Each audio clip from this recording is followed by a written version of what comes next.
एक गांव में स्वभाव कृपण नाम का एक बहुत गरीब ब्राह्मण रहता था। वह भिक्षा मांगकर अपना जीवन यापन करता था। उसे जो भी रूखा सूखा मिलता वह उसे एक मिट्टी के गड्ढे में रखकर अपने बिस्तर के पास टांग देता था और केवल भूख लगने पर ही उसमें से कुछ खाता था। एक दिन उसे भिक्षा में बहुत अधिक चावल की खीर मिली। पेट भरकर खाने के बाद भी उसका गड्ढा भर गया। रात को ब्राह्मण अपने बिस्तर पर लेटा, लेकिन उसकी नजरें गड्ढे से हट नहीं रही थीं। जल्द ही उसे नींद आ गई और वह सपना देखने लगा। सपने में उसने देखा कि देश में अकाल पड़ीडीडीएच गया है। तब उसने अपनी खीर 100 चांदी के सिक्कों में बेच दी। उन सिक्कों से उसने बकरियों का एक जोड़ा खरीदा। बकरियां हर 6 महीने में बच्चे देती और जल्द ही उसके पास बकरियों का एक बड़ा झुंड हो गया।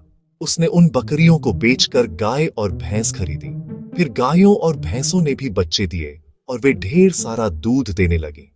वह उस दूध, दही और मक्खन को बाजार में बेचकर पहले से कहीं अधिक अमीर हो गया। इस धन से उसने चारों ओर दीवारों वाला एक बद्धा घर खरीदा।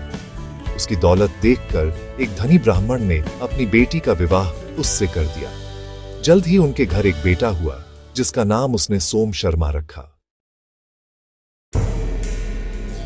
बेटा सारा दिन घर में शोर मचाता और खेलता रहता था।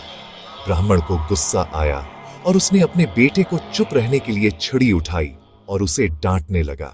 सपने में अपने बेटे को मारने का अभिनय करते हुए ब्राह्मण ने हवा में लात मारी। उसकी लात सीधे उस मिट्टी के गड्ढे पर लगी जिसमें खीर रखी थी। गड्ढा टूट गया और सारी खीर जमीन पर बिखर गई। धड़ाम की आवाज से ब्राह्मण की नींद टूट गई। उसने देखा कि वह अभी भी अपने टूटे हुए गड्ढे से और फर्श पर बिखरी हुई खीर के पास लेटा हुआ है। उसे अपनी मूर्खता पर बहुत दुख हुआ। उसका सारा सपना, उसकी सारी दौलत और खीर, सब कुछ खत्म हो चुका था।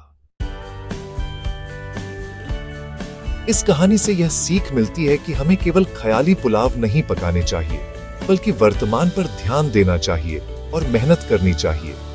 लालच और सिर्फ सपने देखने से कुछ हासिल नहीं होता।